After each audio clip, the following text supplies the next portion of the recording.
हा ते आमचे युवराज भैयाचा ऍक्सिडेंट झाला होता अपघातात. त्यांना मार लागला होता आणि एक सांत्वनपर भेट सुद्धा होती. आत्महत्या झाली होती बीड शहरात. त्यांना भेट दिली. चाकरवाडीला सप्ताह होता. चाकरवाडी माऊलीच्या तिथेही दर्शनासाठी आम्ही गेलो होतो. अखंड हरिनाम सप्ताहाला भेट दिली. बाबाजींचं दर्शन घेतलं आणि बीडला आलो, निघालो पुन्हा अंतरवालीकडे. दादा, पुण्यातल्या नसरापूर येथील घटनेमध्ये कोर्टाने महत्वाचा निकाल दिलेला आहे. त्या आरोपी जो आहे त्याला फाशीची शिक्षा सुनावलेली आहे. कसं पाहता या संदर्भात? निर्णय घेतलाय खूप चांगला आहे. कारण जर अशी जरब बसवायची असल्या नराधामावरती तर तातडीचे निर्णय होणं खूप गरजेचं आहे. जेणेकरून नसरापूर प्रकरणात त्या चिमुरडीला मारलं गेलं, तिची हत्या केली गेली, अशा क्रूर घटना जर थांबवायच्या असल्या तर इतक्याच तातडीनं निर्णय होणं खूप गरजेचं आहे. मला वाटतं 2 महिन्याचाच काळ गेला याला बहुतेक, बरोबर ना? 2च महिन्याच्या काळात ते कशावर चालविलं फडणवीस साहेबालाच माहीत. फास्ट ट्रॅकवर चालवलंय का कमी स्पीडवर चालवलंय? साधारण जर घटना झाली तर सरकारकडं आणि प्रशासनाकडं चार्जशीट बनवण्यासाठी 3-3 महिन्याचा कालावधी जातो. काही काहींना 6-6 महिन्याचा सुद्धा कालावधी जातो. परंतु इतक्या तातडीनं, इतकी तत्परता देवेंद्र फडणवीस साहेबांनी या नसरापूरच्या प्रकरणात दाखवली, त्याबद्दल खरंच त्यांचं मनापासून कौतुक, अभिनंदन केलं पाहिजे की इथून पुढे अशा क्रूर घटना होणार नाहीत. म्हणजे कायद्याचा रूल 3 महिन्याच्या पर्यंत चार्जशीट द्यायलाच लागतं 90 दिवसात. काही प्रकरणं वेगळे कलमानुसार असतील, पोट कलमानुसार असतील तर 6-6 महिने सुद्धा त्याला वेळ जातो. इतकी तत्परता या नसरापूरच्या प्रकरणात देवेंद्र फडणवीस साहेबांनी दाखवली आणि 2 महिन्यात फाशीच्या शिक्षेपर्यंत आरोपीला नेलं गेलं. मात्र आमचं याला जोडून एक मत आहे की फडणवीस साहेब असाच नियम संतोष भाईंच्या देशमुखांच्या प्रकरणात सुद्धा लावायला पाहिजे होता. असाच प्रयोग, असाच नियम तुम्ही मालेगावची लेक, एक गरीब समाजाची मुलगी, ती सुद्धा छोटीच होती, तिच्या सुद्धा हेच नियम लावायला पाहिजे. कारण तिची सुद्धा हत्या, मला वाटतं ती सुद्धा 2-3च वर्षाची होती. मालेगावचं ते प्रकरण नाशिक जिल्ह्यातलं आठवत असेल, गरीब ओबीसी बांधवांचं प्रकरण आहे. त्यात सुद्धा हेच पावलं तातडीनं उचलायला पाहिजेत. मग मात्र आणखीन जास्तीचं कौतुक आणि त्याची थाप तुमच्या पाठीवरती पडणार आहे. एका प्रकरणामध्ये तुम्ही 2 महिन्याच्या आत निकाल लावताय, ही राज्यासाठी खूप कौतुकाची गोष्ट आहे. अशा क्रूर घटना इथून पुढल्या काळात होणार नाहीत. पण हीच प्रकार, कारण कायदा तर एकच असायला पाहिजे.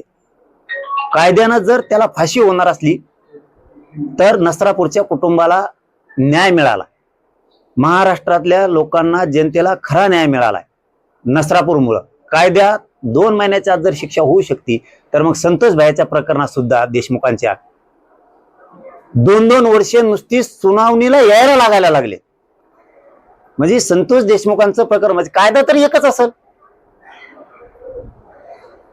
जसं तुम्ही तिथं 3 महिन्यात चार्जशीटने घेतलं, 2 महिन्यातच घेतलं आणि फाशीवरती चढवलं, तोच नियम संतोष भाई देशमुखांच्या प्रकरणात का लागत नाही? तोच नियम मालेगावच्या प्रकरणात का लागत नाही? तोच नियम महादेव मुंडे प्रकरणात का लागत नाही? त्यांचे सुद्धा लेकर बाळा तडफडतात न्यायासाठी. हे नियम इथून पुढच्या काळात लावा. नाराजी व्यक्त नाही करायलो आम्ही, सत्य ते सांगायला. तुम्ही सत्य दाखवलंय, कायदा, फडणवीस साहेबांनी सत्य कायदा दाखवलाय की 2 महिन्यात सुद्धा फाशीच्या शिक्षेवरती आरोपी जाऊ शकतो. तर मग बाकीचे लेकर राज्यातले सुद्धा तुमचेच आहेत फडणवीस साहेब. तिथं वेगळा न्याय कसं काय? संतोष देशमुखांच्या प्रकरणात आणखीन सुनावणी सुरू नाहीये, म्हणजे असा अर्थ होतो याचा की सुनावणी सुरू नाही झाली तर आरोपी जामीन मांडून जामिनावर सुटून सुद्धा जाऊ शकते. मग राज्यात केवढा मोठा उद्रेक होईल. फडणवीस साहेबांनी इथं सुद्धा तेव न्याय लावावा, मालेगावात तेव लावावा, संतोष देशमुखांच्या प्रकरणात, महादेव मुंडेच्या प्रकरणात न्यावा, एवढीच आमची अपेक्षा. कर्जमाफीची घोषणा राज्य सरकारने केलेली आहे. असं असताना आता काही निकष आहेत, त्या निकषामुळे खोटा तपास करणार नाही आहे, त्या मुळात जाणार. पण एसआयटीने वेगळे वेगळे प्रयोग नाही केले पाहिजे. महादेव मुंडेच्या प्रकरणाच्या वेळेस ज्यावेळेस एसआयटी गठीत केली गेली त्यावेळेस काही ठिकाणी थातुरमातुर झालं. ही एसआयटी मुळाशी जाती. जर आता बजरंग बाप्पाच्या मुलाचं नाव घेतलंय तर एसआयटीने चौकशी केली, त्यात काही आढळून नाही आलं. तशीच एसआयटीनं आता जे नवीन काय प्रकरण बाहेर यायला लागले याच्या सुद्धा मुळाशी जाणं गरजेचं आहे. एकतर्फी काम यासाठीला करता येणार नाही. घुले बंधूचा कुटुंबियाचा विषय म्हणताल तर ठामपणानं सगळे त्यांच्या पाठीशी उभे आहेत. अजिबात त्यांना न्यायापासून कुणीही वंचित ठेवू शकत नाही, कोणीच. शेवटी त्यांचं लेकरू गेले, आरोपींना शिक्षा झाली पाहिजे. पण काय प्रकरण आहे याच्या मुळाशी जाणं हे पोलिसांचं काम आहे. आणि 100% तुमचे आपले बीडचे SP साहेब आणि SIT 100% या मुळाशी जाणार. बाप्पाचं पोरग दोषी असेल, खऱ्याचं खरं खोट्याचं खोटं होईल ना, त्यात काय बेचं काम आहे. आणि ती जातीवंत आहे, ती बाप्पा म्हणतानीच म्हणलंय की हो दे की काय असेल ते चूकचं चूक, बरोबर तर बरोबर, जे असेल ते आम्ही सामोरं जाऊ. गेले ना, ज्यांनी करायला लावलं परळीवाल्यांनी, तो यासारखे असे लपून तर नाही ना बसत, तो यासारखे असे लपित तर नाहीत ना आरोपी. खोट्या आरोपीचं समर्थन तुम्ही करताय. तुम्ही खून झाला तरी म्हणलात आमच्या खून नाही केला, तसे नियती आमची अजिबात नाहीत. आम्ही जातीवादी असतो तर धडक तुमच्यासारखा वागलो असतो. तुम्ही मोर्चे काढले, आम्ही सुरू केले असते. आम्ही मराठी अजिबात असं वागू शकणार नाहीत आणि कधी वागणार बी नाही. कोणाच्या लेकरावरती हात पडलाय, कोणाचं लेकरू मारलं गेले तर आपण त्या दुःखात सहभागी असलो पाहिजेत. या नियतीच्या आम्ही तर कायम राहणार आहे. कधीही त्या घुले कुटुंबियाला आम्ही उघडं पडू देणार नाहीत. त्यांना जर आमची गरज वाटली तर आम्ही त्यांच्या मदतीला अर्ध्या रात्री कधी होऊ देणार नाहीत. पण त्याचं ऐकून, तुम्ही परळीवाल्याचं ऐकून खोटे आरोप कोणावरती करू नका. तुमच्या लेकराला न्याय मिळाला पाहिजे, घुले कुटुंबियाच्या, हे सगळ्या महाराष्ट्राचं म्हणणं आहे, बीड जिल्ह्याचं म्हणणं आहे. पण परळीवाल्याचं ऐकून तुम्ही उगाच वेगळं काही करू नका. आणि काय खरं खोटं असेल ते SP साहेब यासाठी बघून घेईल ना. बाप्पाचं पोरग असेल तर बघून घेईल. पण खोटे आरोप करू नका, हे वारंवार सांगतो. ती तुमची जुनी सवय, ती बंद करा. ती खोटा तपास करणार नाही, आहे त्या मुळात जाणार. पण SITने वेगळे प्रयोग नाही केले पाहिजे. महादेव मुंडेच्या प्रकरणाच्या वेळेस ज्यावेळेस SIT गठीत केली गेली त्यावेळेस काही ठिकाणी थातुरमातुर झालं. ही SIT मुळाशी जाती. जर आता बजरंग बाप्पाच्या मुलाचं नाव घेतलंय तर SITने चौकशी केली, त्यात काही आढळून नाही आलं. तशीच SITनं आता जे नवीन काय प्रकरण बाहेर यायला लागले याच्या सुद्धा मुळाशी जाणं गरजेचं आहे. एकतर्फी काम यासाठीला करता येणार नाही. घुले बंधूचा कुटुंबियाचा विषय म्हणताल तर ठामपणानं सगळे त्यांच्या पाठीशी उभे आहेत. अजिबात त्यांना न्यायापासून कुणीही वंचित ठेवू शकत नाही, कोणीच. शेवटी त्यांचं लेकरू गेले, आरोपींना शिक्षा झाली पाहिजे. पण काय प्रकरण आहे याच्या मुळाशी जाणं हे पोलिसांचं काम आहे. आणि 100% तुमचे आपले बीडचे SP साहेब आणि SIT 100% या मुळाशी जाणार. बाप्पाचं पोरग दोषी असेल, खऱ्याचं खरं खोट्याचं खोटं होईल ना, त्यात काय बेचं काम आहे. आणि ती जातीवंत आहे, ती बाप्पा म्हणतानीच म्हणलंय की हो दे की काय असेल ते चूकचं चूक, बरोबर तर बरोबर, जे असेल ते आम्ही सामोरं जाऊ. गेले ना, ज्यांनी करायला लावलं परळीवाल्यांनी, तो यासारखे असे लपून तर नाही ना बसत, तो यासारखे असे लपित तर नाहीत ना आरोपी. खोट्या आरोपीचं समर्थन तुम्ही करताय. तुम्ही खून झाला तरी म्हणलात आमच्या खून नाही केला, तसे नियती आमची अजिबात नाहीत. आम्ही जातीवादी असतो तर धडक तुमच्यासारखा वागलो असतो.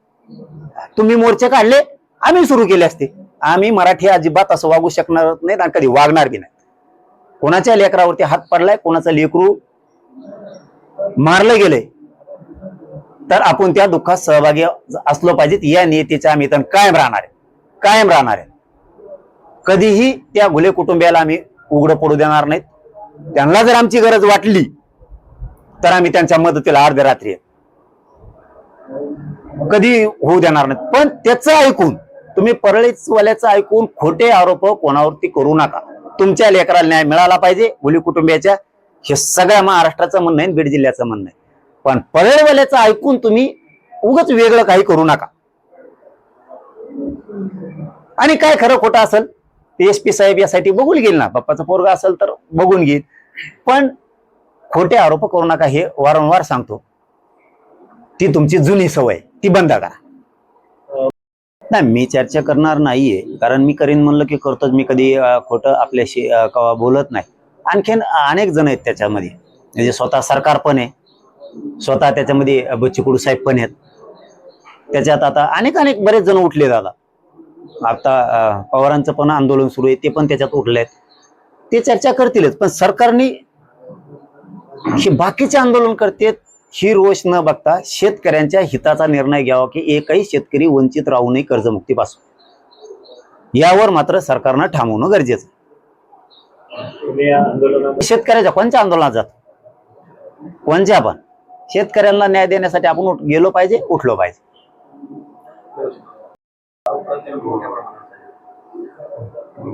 हे विषय आता कळतोय बघा, ही खूप अवघड आणि सिरियस विषय. मग याच्यामध्ये स्वतः देवेंद्र फडणवीस साहेबांना आता लक्ष घालावं लागणार आहे. कारण विलास घुले त्या बंधूंचं खून झालाय. शेवटी ते आरोपी तर सगळे, त्यांना शिक्षा झाली पाहिजे. कोणाचं लेकरू गेलं आणि त्याला न्याय नाही मिळाला असं या राज्यात होऊ नये. परंतु कोणावर तर अत्याचार जर झाला असेल, त्याला जर वेगळा काय विषय असेल आणि परळी पॅटर्न त्याच्यात राबवून खोटे गुन्हे जर दाखल होणार असले, तर देवेंद्र फडणवीस साहेबांनी या केसच्या मुळाशी जायला पाहिजे. मी आता पूर्णपणानं बोलणार नाही, मी याची आता पूर्ण माहिती घेणार, 100% माहिती घेणार. हे प्रकरण काय गोरगरीब लोकांवरती लादलं जात आहे का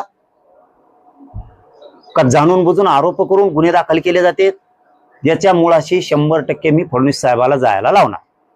आणि त्याच्यात यासाठी घुले बंधूला न्याय देण्यासाठी त्या लेकराला 100% न्याय मिळालाच पाहिजे. अजिबात कसलीही गय त्याच्यात कोणाचीही करायची नाही. पण जी SIT नियुक्त केली गेली, त्या SITनं ह्या सगळ्या प्रकरणाच्या मुळाशी जाणं सुद्धा गरजेचं, एका बाजूनं नाही.